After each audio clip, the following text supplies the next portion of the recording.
어이 브로, 잘 들어왔어. 오늘은 자급제 스마트폰과 통신사를 통한 스마트폰 구매에 대해서 이야기할 거야. 어떤 이야기를 할 거냐고? 너가 제일 궁금해하는 자급제로 사야 할 것인가 아님 통신사를 통해 사야 할 것인가에 대한 해답을 주려고 한다. 이번 갤럭시 Z 폴드 3, Z 플립 3 너무 잘 나오지 않았나? 그리고 곧 출시될 아이폰 13도 너무 기대가 되고, 이렇게 되면 구매를 고려하는 사람들은 이 영상을 끝까지 시청하길 바란다. 너의 결정에 큰 도움이 될 것이다고마. 빠르고 시원하게 시작하자.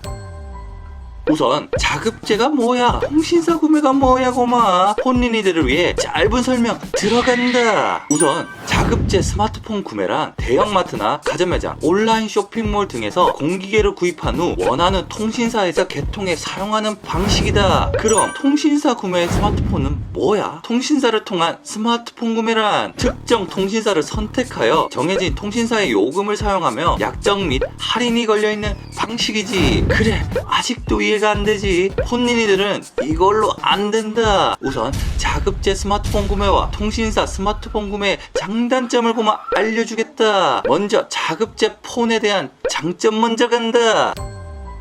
첫 번째 장점, 기존 요금제 사용. 너는 지금 어떤 요금제를 사용하고 있나? 만약 지금 출시되는 갤럭시 Z 폴드 3, Z 플립 3 아니면 곧 출시될 아이폰 13은 모두 다 5G를 지원하는 모델이다. 그렇다고 4G 지원이 안 되는가? 아니다고마. 4G 지원도 다 된다고마. 이 말은 즉슨 자급제로 스마트폰을 구매하면 지금 너가 사용하고 있는 4G 요금제를 그대로 사용할 수 있게 되는 것이다. 이것이 장점인 이유는 아직까지 우리나라의 5G 스마트폰 커버리지가 아직 전국을 다 커버하지 못한다. 이 뜻은 대부분의 구역에서 4G를 사용해야 한다는 의미가 크다. 어디서든 5G를 다 사용할 수 있다는 의미가 아니기 때문에 굳이 비싼 5G 요금제를 사용하지 않고 기존 4G 요금제를 사용하면 통신비를 더 줄일 수 있다. 두 번째 장점, 무약정. 예전에 국룰 아닌 국룰이 있었다. 약정이 끝나면 또 약정을 걸어 다른 폰을 구매하기. 즉 노예계약보다는 자급제 폰을 구매하여 사용하다가 약정 신경 쓸 거 없이 바꿀 수 있는 장점이 있지. 예전 다 깨진 폰 들고 바꾸지도 못하는 불쌍한 약정노예 폰린이들을 많이 보았다. 약정노예 늪에서 빠져나오지 못했던 기억이 생생할 것이다. 그리고 선택약정 할인 제도라는 게 있다. 이 또한 약정이긴 하지만 할인을 받을 수 있는 거지. 자신이 사용하는 요금제의 25%를 할인해주는 방식이다. 통신 3사가 다 있고 1년 및 2년 기준으로 약정을 걸어 할인을 받을 수 있는 방식이지. 나는 무조건 1년을 추천한다. 1년 후에 또 걸 수 있으니 자급제로 산다고 할인 못 받는 거 아니니 이 점 명심하도록 해라. 세 번째 장점, 깔끔한 베이스. 통신사를 통해 구매를 하게 되면 첫 부팅부터 각 통신사의 로고가 내 앞을 가로막을 것이고, 첫 시작부터 각 통신사의 어플들과 동고동락을 함께 할 것이다. 이것들을 지우는 방법이 있지만 쿨남들은 그냥 이런 거 사용하지 않지. 의리를 위해 끝까지 함께 가는 전우회를 보여준다. 자급제 폰을 구매하게 되면 딱 기본 어플이 날 반겨준다. 뭔가 클린한 기분이 들 것이고 너 또한 기분이 상쾌할 것이다. 깔끔이들에게 무조건 추천한다. 이런 장점을 가졌지만 당연히 단점들도 존재한다. 빠르게 짚고 넘어가자. 첫 번째 단점, 초기 구입 가격. 이건 당연한 결과이다. 휴대폰의 값을 다 주고 사야 한다는 전통은 예전에는 없었던 전통이라 이상하게 루저가 된 기분이 들 것이다. 정신 승리로 이겨낼 수 있다고 해도 첫 번째 초기 구입 가격에서 쥐꼬리만한 월급으로는 감당하기 힘들기 때문에 장렬히 전사하는 경우를 많이 봤다. 그러면서 어쩔 수 없이 약정 노예가 되어버리지 그만. 두 번째 단점, 약정 할인. 통신사를 껴서 구매를 한다면 통신사 약정 할인을 받게 될 것이다. 그런데 자급제로 구매를 하면 이 혜택을 받지 못한다. 여기서도 폰린이들의 역시 통신사에서 사야 해 하면서 괜히 자괴감에 휩싸여 어느 순간 어서오세요 고객님 하지만 어서오세요 호객님으로 받고 있는 나의 모습을 발견할 것이다. 세 번째 단점, 도움의 손길. 통신사에서 개통을 하게 되면 여러분들은 서비스까지 사게 되는 것과 같다. 지금 있는 전화번호는 어떻게 옮기지? 사진은 어떻게 옮기지?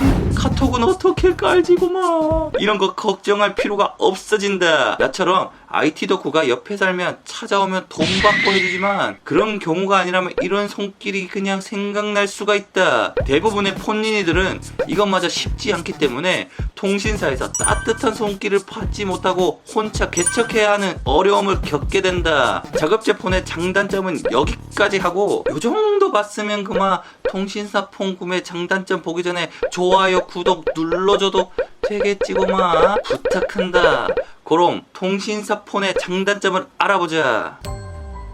첫 번째 장점, 초기 비용 저렴. 실질적으로 자급제처럼 한방에 통신사에서 구매할 수 있지만 대부분은 약정 노예로 전략하게 될 것이다. 초기에 24개월 혹은 36개월을 걸고 요금제를 선택하면 초기의 부담이 많이 적기도 하다. 돈은 없지만 신상이 갖고 싶을 때는 할 수 있는 최적의 방법이다. 이 방법은 장단점이 있지만 초기 비용만으로 따져볼 때 좋은 방법이라고 생각이 든다. 두 번째 장점, 약정 할인. 6만원대 이상 요금제를 사용하는 사람이라면 약정 할인 혜택을 다른 누구보다 더 볼 수 있다. 자신이 더 높은 요금제를 선택한다면 할인율이 높아질 것이고 이로 인한 메리트는 충분히 있다고 볼 수 있다. 높은 요금제를 사용할수록 더 많은 할인율이 적용되니 잘 따지고 하면 이득이 될 수 있는 부분이다.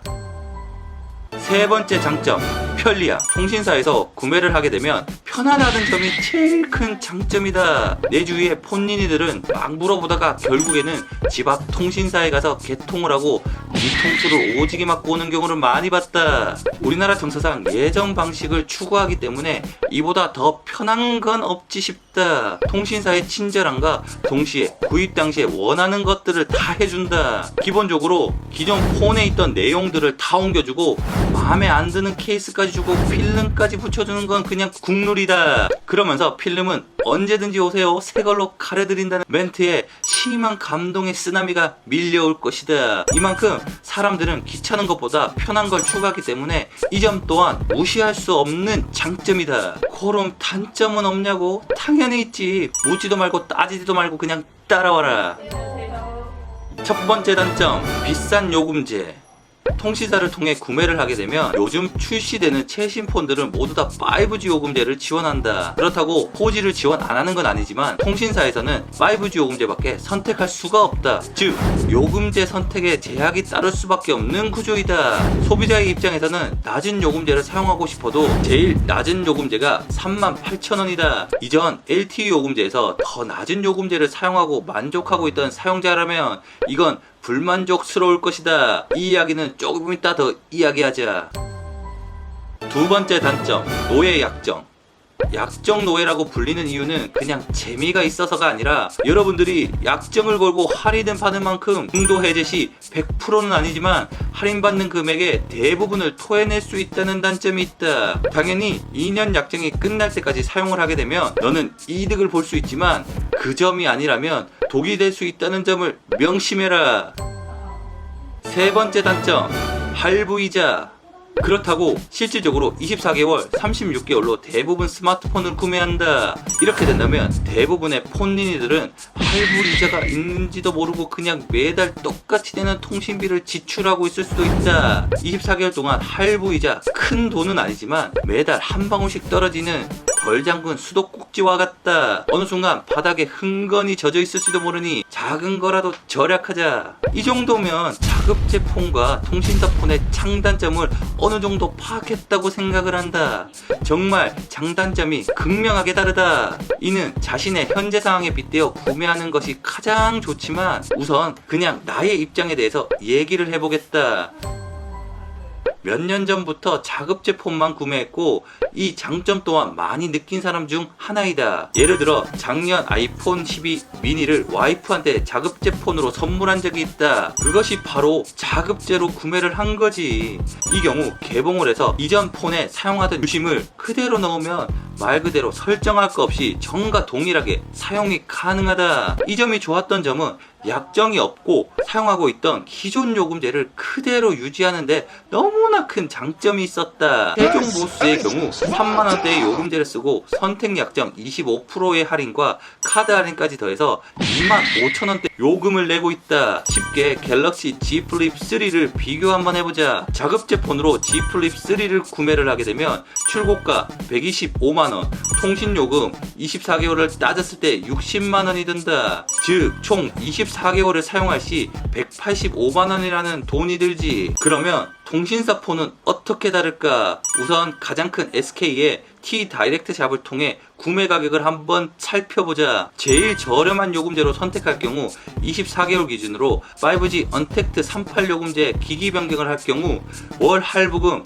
약 55,000원, 통신요금 38,000원에서 약 93,000원이 나온다. 그럼 24개월로 계산하면 약 223만원 정도가 나오지. 실질적으로 더 비싸다고 볼 수가 있다. 그리고 요즘 스마트폰을 출시할 때 쿠팡 및 여러 오픈 사이트를 이용하게 되면 거의 10%의 기기 할인을 받을 수가 있다. 요금적인 혜택과 약정이 없다는 점, 그리고 장기적으로 봤을 때 더 싸게 구매가 가능하다는 점이 부각되면서 자급제가 자리를 잡고 사람들도 자급제를 많이 찾는 이유 중 하나라고 생각이 든다. 그리고 나를 기준으로 말했지만 요금제를 싸게 사용하는 사람들은 무조건 자급제가 좋다고 생각을 하고, 요금제가 높은 걸 사용하는 사람들은 통신사의 혜택이 좀 더 좋다고 생각을 한다. 그리고 신제품이 아니라 예전 1년이 지난 제품들을 구매할 때 통신사별로 공시가격 인하 및 할인율을 더 많이 적용하게 돼서 싸게 구입할 수 있다는 점도 통신사의 하나의 매력이 있다. 우선 이 이야기를 더 하고 싶지만 이 이야기를 더 하려면 내가 만나서 그냥 종이에 그림을 그려가면서 그냥 설명을 해야 하니, 좀 더 궁금하거나 자세한 사항은 댓글 신공 부탁한다. 댓글은 언제든지 환영이다. 좋아요, 구독은 필수이고 우리 모두 살아서 보자. 이상 끝!